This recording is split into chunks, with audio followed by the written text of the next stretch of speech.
Akkam jirtu hordoftoota chaanaalii kooti ani nagaa kooti jecha viidiyoon har'a qabadhee isiniif dhiyaadhee audio viidiyoo fi screen recordii irratti kan hojjannudha. Aappiin kun baay'ee faayidaa qaba. TikTokii, YouTubii fi Instagramii social media adda addaa irratti viidiyoo edit gochuuf baay'ee kan nu fayyadudha. Waliin ilaalla jechuudha. Gara viidiyoo. Duraan dursinee Google Chrome bira deemna. Google Chrome erga banannee booda search bar irratti Clipchamp jennee barreessina.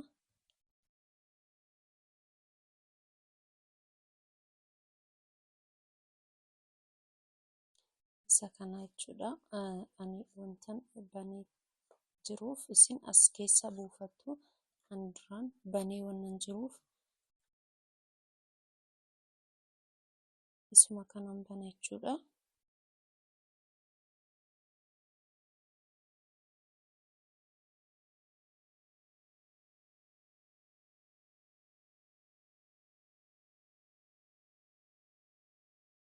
Haala kanaan nuuf bana.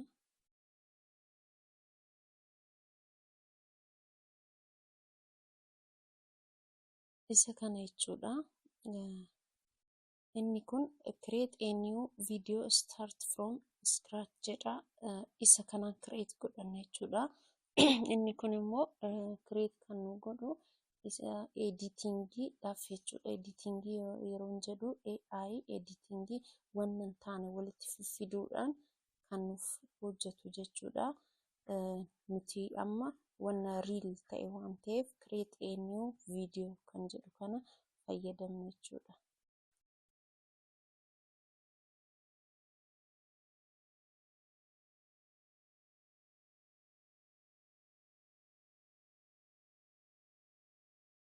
Sana booda haala kanaan nuuf bana. Saayizii iddoo kana saayiziin hin jira. Saayiziin kun YouTubeidhaa fi 16:9 YouTubeidhaa fi kun immoo 9:16 Instagramii, TikTokii, Reelsifadhaaf jechuudha. Instagramii akkasumas Square kana ni fayyadama. Classic, Social, Cinema, Portrait hundi isaatu tokkoon tokkoonsaa saayizii ni qabaata jechuudha. Viidiyoon nuti hojjannuuf asitti duraan dursinee saayizii kenninaaf jechuudha. TikTokiif yoo barbaanne ishee kana, YouTubeidhaaf yoo barbaanne isa kana jechuudha. Nuti amma YouTubeidhaaf barbaanne waan ta'eef 16:9 keenya jechuudha. Sana booddee iddoo kana wanti ittiin hojjannu tempileetonni as jiru jechuudha. Iddoo kana jiru jechuudha.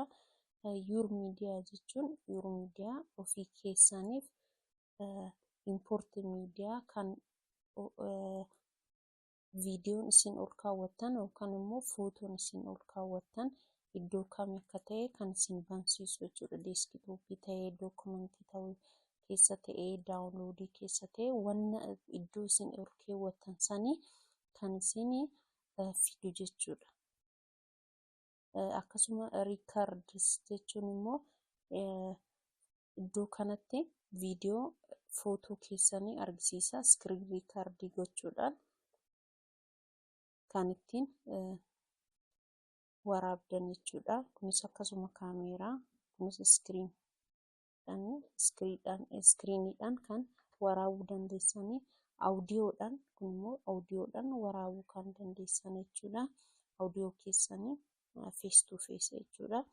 Ittaanuudhaan text to speech kana ilaalla dhumarraa. Fakkeenyaaf Ingiliffaan barreessitan yoo ta'e karaa Amaariffaatitti viidiyoo san guutummaan guutuutti jijjiiruu ni dandeessu jechuudha. Ittaanuudhaan content library jedha. Iddoo kana shaping clip champ select suuraan adda addaa subscribe stickers ni jira. Muuziqaa barbaanne as keessaa fudhachuu ni dandeenya. Akkasumas immoo boca adda addaatiin annotations kan jedhu ni jira. Viidiyoon ni jira. Dabalata yoo barbaanne as keessaa fudhachuu ni dandeenya jechuudha. Stiikeroonni ni jiru, baakgiraawundiin ni jiru, imeejiin ni jiru, fireemii akkasumas saawundi effeektiin ni jira. Overlay wanta barbaanne as keessaa giraafiin ni jira. As keessaa wanta barbaanne duraan dursinee firii gochuu qabna jechuudha. Firii jechuun kan kanfaltii hin qabne jechuudha. Kan kanfaltii qaban pirimeer oolii kan jedhu kun hin qabu jechuudha. Kuni kan kanfaltii qabu kan hin qabne wal makee jira. Inni kun immoo kan kanfaltii qabudha. Firiirra yoo goone garuu nuti kan kanfaltii hin qabne fayyadamna jechuudha. Akkasitti haala kanaan bannee wanna barbaannu sana fudhachuu ni dandeenya jechuudha. Fakkeenya subscribe haala kanaan bannee isa barbaannu fudhachuu ni dandeenya jechuudha. Haala kanaan subscribe kan jedhu fudhachuu ni dandeenya jechuudha.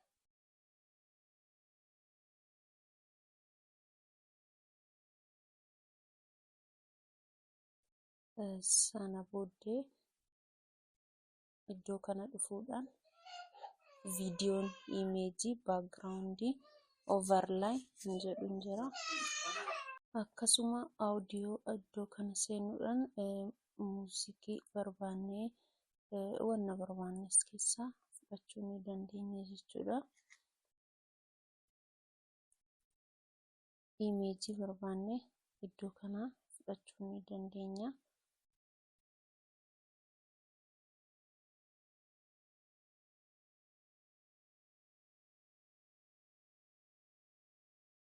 Firii kaffaltiidhaan kan adda ta'e jechuudha. Kanfaltiin qaban jechuudha isaan kun. Viidiyoo, baakgiraawundii wanta barbaanne iddoo kana fudhachuu ni dandeenya jechuudha. Itti aanuudhaan teekstiin ni jira. Teekstiin egaa teekstiinis akkasuma kun firiidha jechuudha. Isheen pilaasii qaban kun firiidha jechuudha. Kaffaltiin ala kan ta'an jechuudha. Itti fayyadamuu ni dandeenya jechuudha. Kan barbaadan as keessaa istaayilii barbaadan fudhattanii ittiin hojjechuu ni dandeessu jechuudha.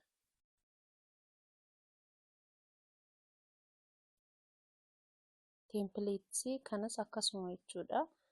yuutuubiidhaaf tempileetsii ol tempileetsiidhaan instaagiraamiidhaaf akkasuma wanta barbaanneef iddoo kana filuu ni dandeenya jechuudha. Kan itti aanu tiraanzaakshinsiidha. Tiraanzaakshin jechuun viidiyoon tokko wal cinaa yoo jiraate akkaataa istaayilii tokkorraa tokkotti darbuu nu argisiisa jechuudha. Haala kanaan fakkeenya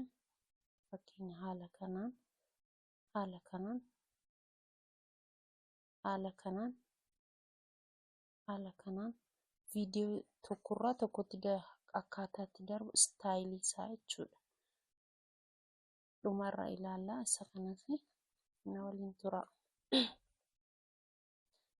Inni kun immoo biraand kit jedhama.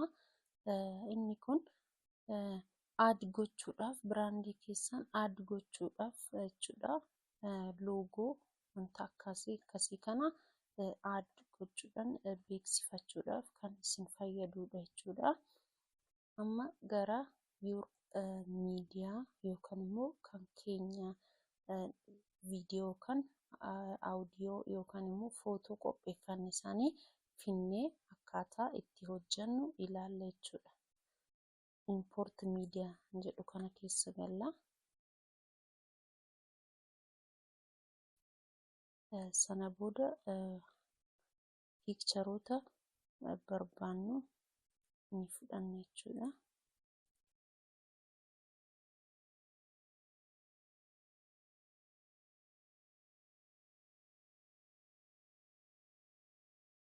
open jenna.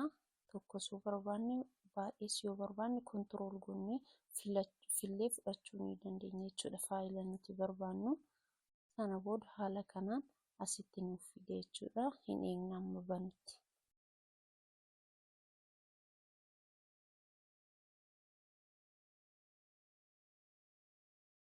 Haala kanaan nuuf fideera jechuudha. Garuu viidiyoo irratti makne.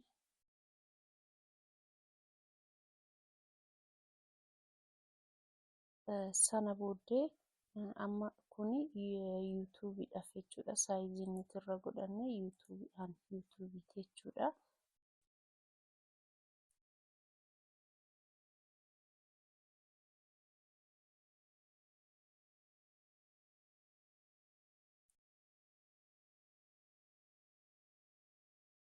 Haala kanaan diraag gochuudhaan bunnee keenya jechuudha. Isinitti argisiisuuf jecha.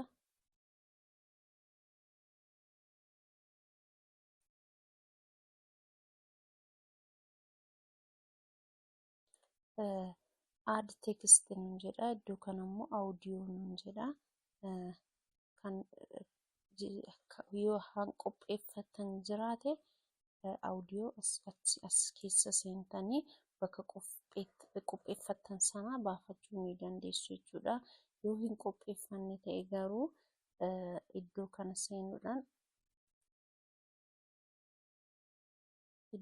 seenuudhaan ni jira jechuudha. Audio firii ta'an as keessa fudhachuu ni dandeessu jechuudha.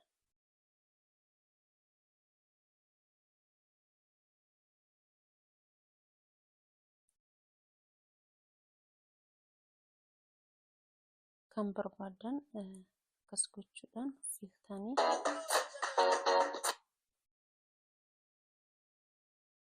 fudhachuu ni dandeessu jechuudha.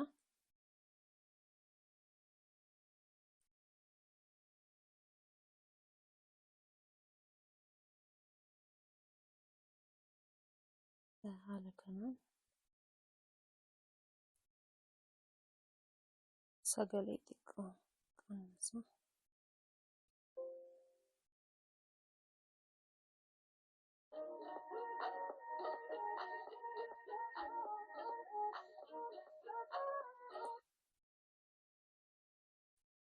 Fakkeenya gabaabsuus ni dandeessu jechuudha. Isa kan akkanatti gabaabsuus ni dandeessu.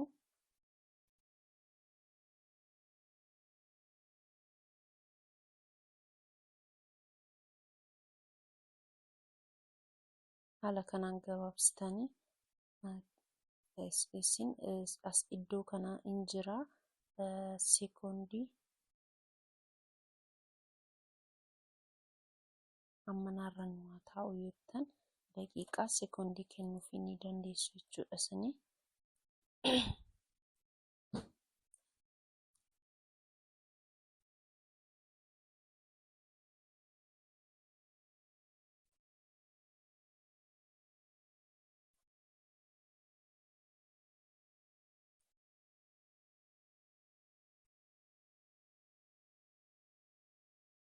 Dileet gochuu ni dandeessu walitti siqsuudhaaf harkisuun isinirraan eegamu.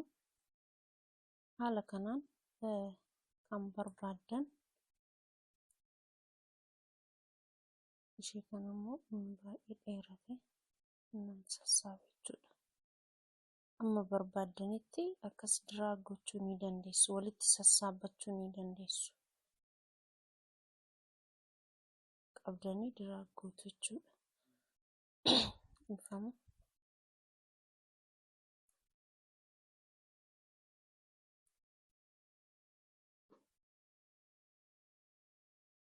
Haala kanaan amma suuraan keessan jiru sani ol kaawwachuu ni dandeessu jechuudha.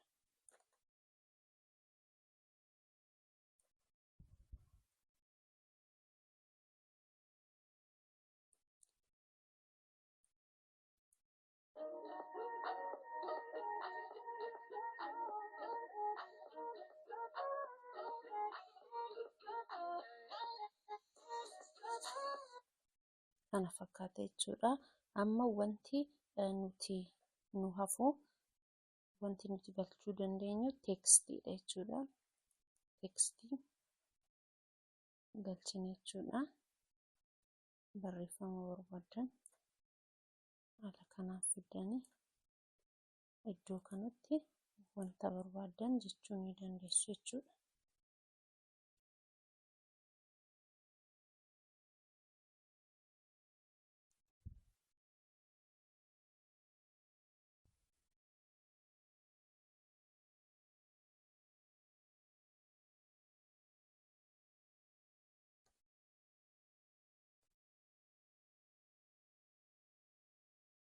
Haala kanaan barreesseera jechuudhaani.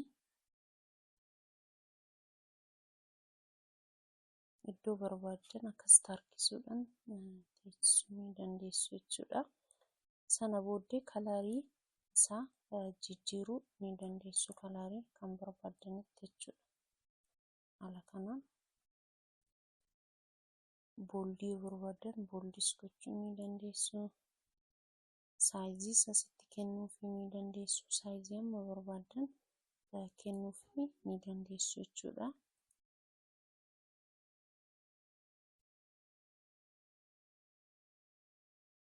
Sana booddee iddoo kanammoo barreessuuf barreeffama kana karaa barbaadanitti taayims roomaaniin jira.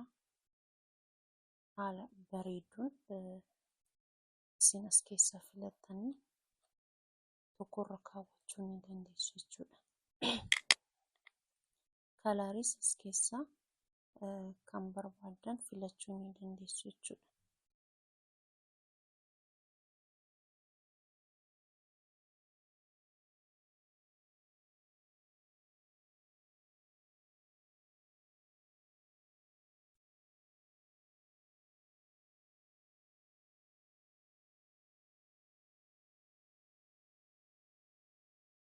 Sana booddee kan biraa maaltu nu hafe? Transaction isa kanan nu hafe jechuudha. Viidiyoo keenya jidduu isaa kana transakshinii kun jechuudha. Fakkeenya isheen kun harkisuudhaan iddoo kanatti fudhachuu ni dandeenya jechuudha.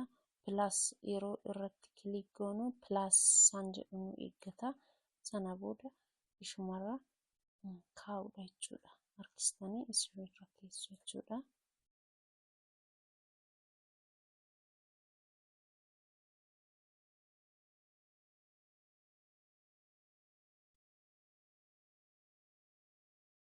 Haala kanaan ol kaawwanne jechuudha. Teekstii kanammoo hin qixxeeffanne jechuudha. Hanga ammanaatti barbaannu inni hanga barbaannu sanarra kaa'uu ni dandeenya diraag goonee. Hanga dhumaa bittan immoo akkasitti haala kanaan teessisuu ni dandeessu jechuudha. Hanga dhumaa wal qixxeessitanii jechuudha. Piikcharii audiyoo keessanii haala kanaan wal qixxeessitanii kaa'uu ni dandeessu jechuudha.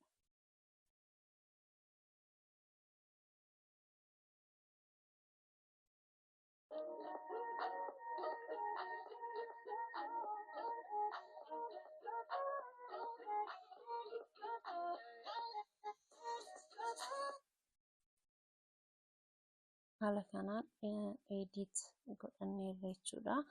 Amma wanta aan edit goone kana maal gochuu qabna? Seevii godhachuu qabna jechuudha. Isin kana caala hojjechuu ni dandeessu. Ani isinitti argisiisuufidha. Kanarra wanna barbaadan pilaas gochuudhaan galchuu ni dandeessu jechuudha. Akka barbaadanitti wanta barbaadan galchuu ni dandeessu jechuudha. Subscribe barbaadan subscribe keessa subscribe galfachuu ni dandeessu. Wanta barbaadan galchuu ni dandeessu jechuudha. Haala kanaan imeejii filuudhaan galchuu ni dandeessu jechuudha. Sana booda Viidiyoo kana seef godhachuu qabna. Seef yeroo goonu ekspertan jedhu kana tuqna jechuudha. Sana booda kwaalitii haay kwaalitii kana filanna jechuudha. Kwaalitii viidiyoo keenyaatiif isa kana filanna jechuudha. 18 haala kanaan nu dhufa hin jechuudha.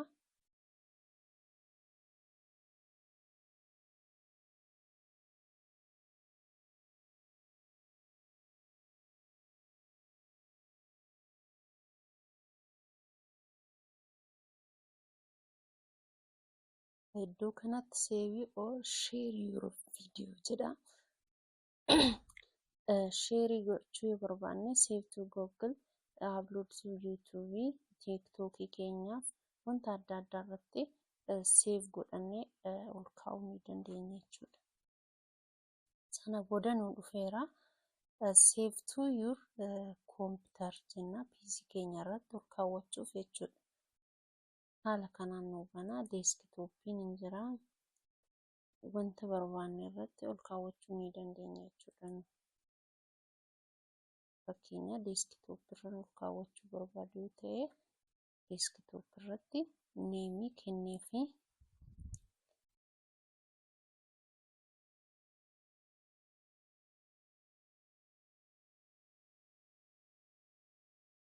wanta yaadattaniin akkasitti save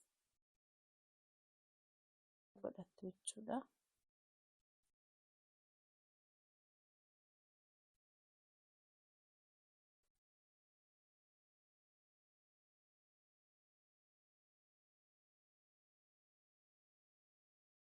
Haala kanaan save godhanne irra jechuudha. Amma iddoo kanaan kaawwadhe jechuudha. Yeroon barbaadu asii baasee ilaaluu nan danda'a jechuudha.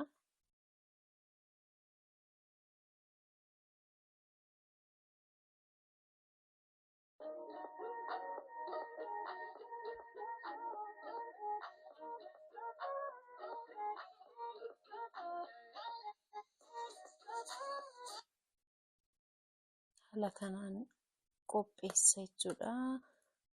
Waan na hordoftaniif galatooma. Viidiyoo biraatiin hanga walitti deebinutti nagaan naa tura.